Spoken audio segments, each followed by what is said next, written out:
Good evening, everyone. This is Jason, the Headlight Guy. Tonight I'm going to be showing you a Toyota 4runner, the 5th generation. On the left-hand side, I have the factory housing retrofitted with a profile bi-LED 2.0, along with a profile high lens.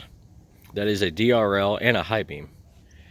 And right here is the factory projector, made it up with the popular option with the Morimoto HID kit. So I'm just going to do a quick little comparison over here. I'm about 30-35 feet away from this wall, and I'm going to center up right here. This is the factory projector with the HID kit, and then I'm going to introduce you to the bi-LED 2.0.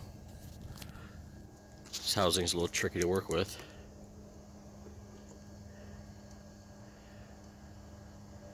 Much brighter, much wider.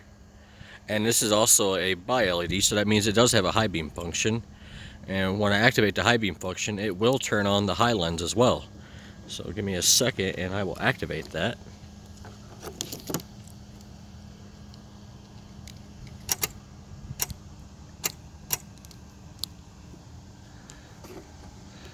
Alright. So now we have high beam. It's all activated, and this system is plug and play for the Toyota 4runners. If you guys have any comments or questions, feel free to shoot me a DM or leave a comment. Thank you.